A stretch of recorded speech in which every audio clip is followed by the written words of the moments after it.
మనకు తెలుసు రాజీవ్ గాంధీ గారు సూసైడ్ బాంబర్ చేత ఎల్‌టీటీ వాళ్ళు ప్లాన్ చేసిన బాంబ్ బ్లాస్ట్‌లో తమిళనాడులో చనిపోయారని చెప్పి, మనకు బ్రీఫ్‌గా కొన్ని పాయింట్స్ తెలుసు.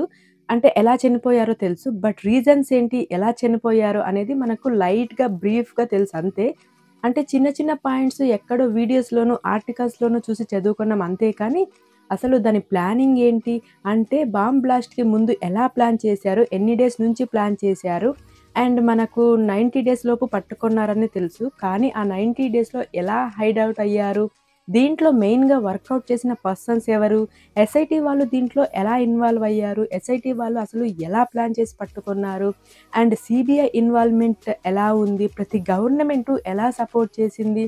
ఎలా ఇన్వాల్వ్ అయ్యారు అనేది మనకు బ్రీఫ్‌గా, క్లియర్ కట్‌గా ఒక డాక్యుమెంటరీ లాగా చూపించారు దీంట్లో. నేనైతే దీని విషయంలో ముందు చాలా వరకు తెలిసిన దాన్నే డాక్యుమెంటరీ టైప్‌లో ఉంటదిలే అనుకున్నాను.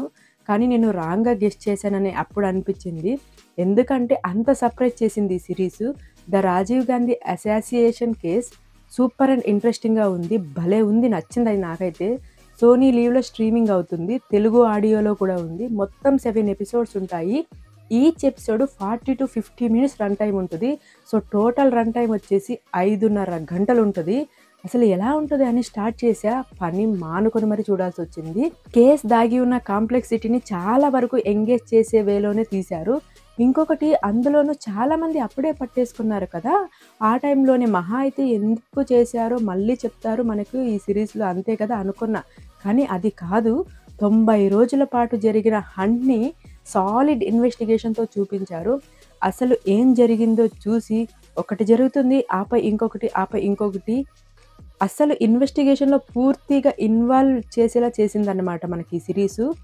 మీకు డాక్యుమెంటరీ అనే ఫీలింగ్ తప్పించి పాయింట్ టు పాయింట్ భలే చూపించారసలు ఈ సీరీసు. అంత బాగా డిజైన్ చేశారు స్క్రీన్ ప్లేని. నాకైతే బాగా నచ్చింది. టాప్ నాచ్ ఉంది అసలు.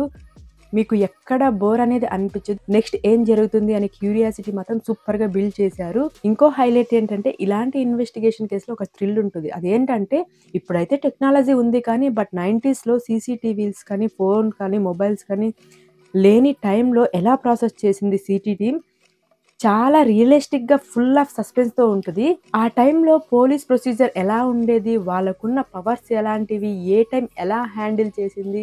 క్రిమినల్స్‌ని ఎలా ఇన్వెస్టిగేషన్ చేస్తారు? ఎలా లీడ్స్ పడతారు? ఎంత ఓపికగా వర్కౌట్ చేసేవాళ్ళు? బ్రేక్ త్రూని ఎలా అప్రోచ్ చేసేవాళ్ళు? ప్లానింగ్, ఎగ్జిక్యూషన్, మ్యాన్ పవర్ ఇలా ఎన్నెన్నో. ప్లాన్ చేసిన వ్యక్తి ఎలా చేశాడు? పోలీసులు తన కోసం చేసిన హంట్ ఏంటి? మొత్తం దీని మీదే ఉంటదనమాట. జస్ట్ స్టార్ట్ చేయండి. ఇంకా ఆపరంతే.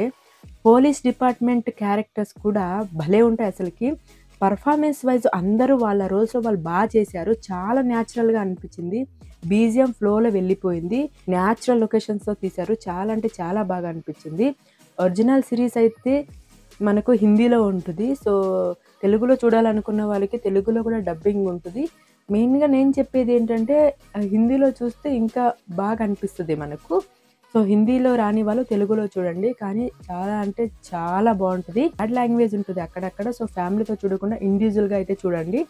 సో, ఇదన్నమాట నా రివ్యూ. నా రివ్యూ గనుక మీకు నచ్చినట్టయితే లైక్ చేసి, షేర్ చేసి, సబ్స్క్రైబ్ చేసుకోండి.